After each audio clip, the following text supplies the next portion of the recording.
Hello, second graders, and welcome to EL Lesson 37.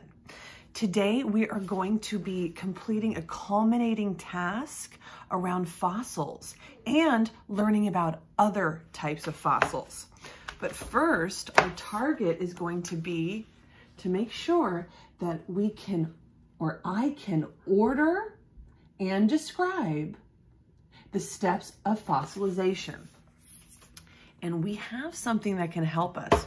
We either have our steps that we did in our purple module books or on paper, which I hope you kept together. Because as you know, there are 5 steps to the fossilization process. First, over time, let's go to step 1. That's not step 1. Step 1 is here. A fish dies and sinks quickly to the bottom of the ocean. The fish is covered with a thin layer of sand. So that's step 1. And we drew a picture of the fish at the bottom of the ocean. So make sure you understand what step 1 is. A fish dies, and remember, it has to sink pretty quickly. Otherwise, what is going to get it? Something's going to eat it if it doesn't get buried very quickly by a thin layer of sand. Now, who can remember step 2? Do you have step 2 in front of you? Here's step 2 on page 83. Over time, layers of sand and mud pile on top of the fish's body, burying it deep under the ocean floor. All this pressure starts to push down and burying it deeper. Okay, now on page 84, we have step 3. Over more time, pressure turns the sand surrounding the fish into rock. We drew arrows signifying all this more pressure, turning it into rock. The fish is now petrified. Step 4, page 85. Over time, water seeps in and petrifies the fish's bones. And we drew some water droplets here. Right? So this is step number 4. Water and minerals seeped in and bones turned to stone and petrified the bones. And finally, step 5. After a long time, sand and dirt above the fish fossil wash away, and it is, able to be found by a paleontologist. So I hope you drew the fish almost at the surface here. So I tried to draw some rocks and just to show that this is like the top, the sun, and the fish is no longer at the bottom of the sea. Wow. And how long did this take? If you remember from our textbook, if your teacher asks, Miss Fine asks you how long this takes, you can show evidence. Like on page 20, how long did this take? Millions of years later. Millions of years it takes for these things to happen, for fish to become fossilized and petrified and then finally found. Wow. So let's make sure that we can order. We know how to organize the steps. So there's 5 steps. In small groups, you should be able to say, first the fish dies, it's buried quickly by a thin layer, then more and more layers, then, and you can practice by looking at what you wrote. So we're going to work on that this week, practicing the order of the fossilization process. Okay?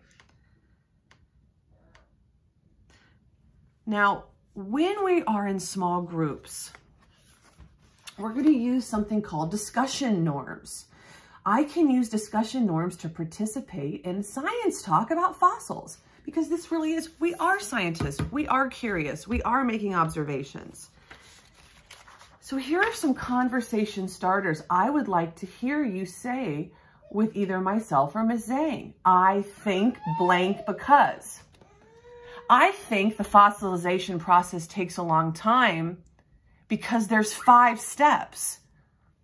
I would like to add on to Maurice's idea about what he said. I respectfully disagree with Delilah because can you elaborate or give some more detail about page 20, what you read on page 20, Miss Fine? So these are some conversation starters that we can start using as we talk in small groups. I think blank because I would like to add on to blank's idea. And here's when you don't necessarily agree with someone. I respectfully disagree. Or can you give me more? Can you elaborate? Can you give me more detail about? I'm not quite understanding. So those are some conversation starters I would like to hear you discussing or talking about when we have discussions. All right. That would be really impressive stuff. Now we're going to do some grouping today. I have some words on this paper. Take a minute to look at the words in purple.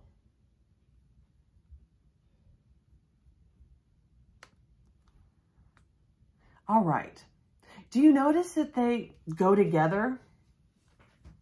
Fossilization, decay, preserved, petrified, surrounding. How do they go together? How are these words connected?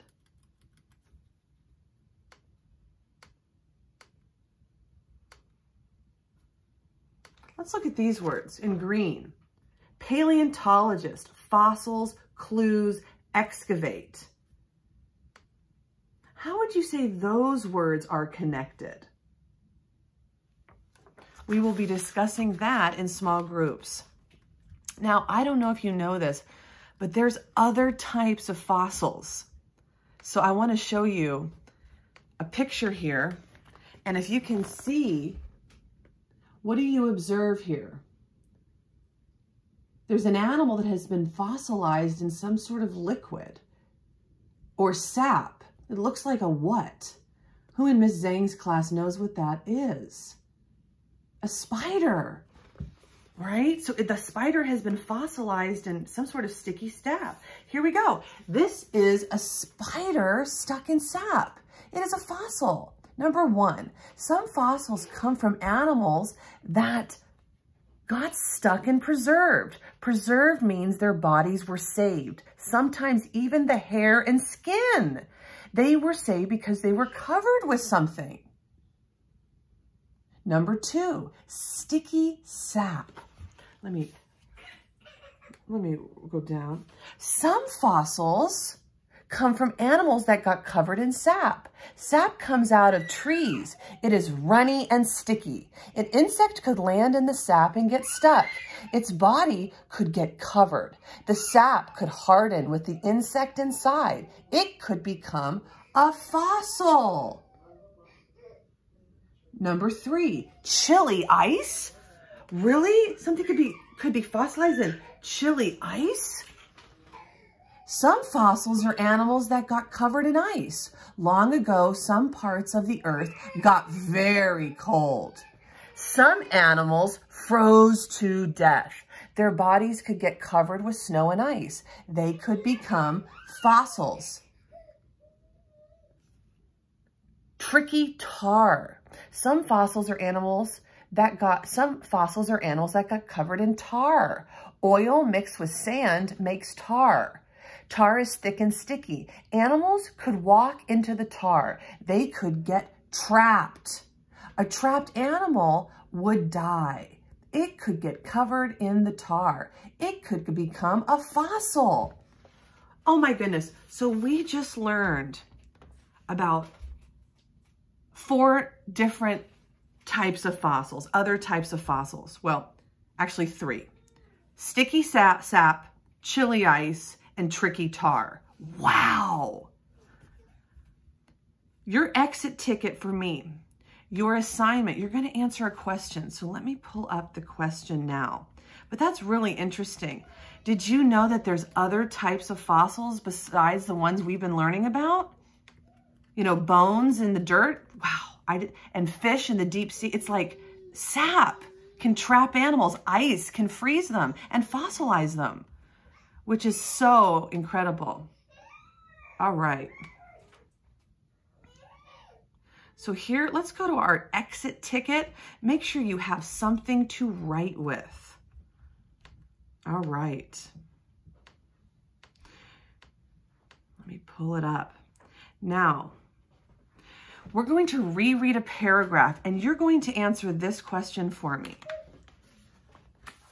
Here's your assignment.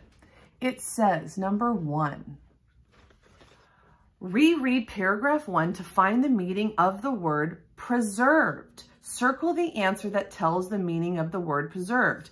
You're going to tell me, is it A, preserved means when something is stuck, when something is saved, or when something is covered? So you are going to tell me, number 1, is it A, when something is stuck, B, when something is saved, or C, when something is covered? What does the word preserved mean? Stuck, saved, or covered? Okay, and let's reread that paragraph. Okay, let's go back. Here we go. Here's number 1. We have to reread paragraph 1. Some fossils come from animals that got stuck and preserved. Preserved means their bodies were saved. Sometimes even the hair and skin. They were saved because they were covered with something. So you're going to tell me the answer to this question.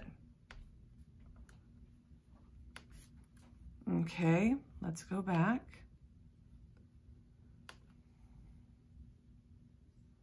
What does preserved mean? A, B, or C? And I will tell you what A, B, and C are. Okay, A, does it mean when something is stuck, when something is saved, or something is covered? Can't wait to hear your answers. I will see you soon. Bye, second graders.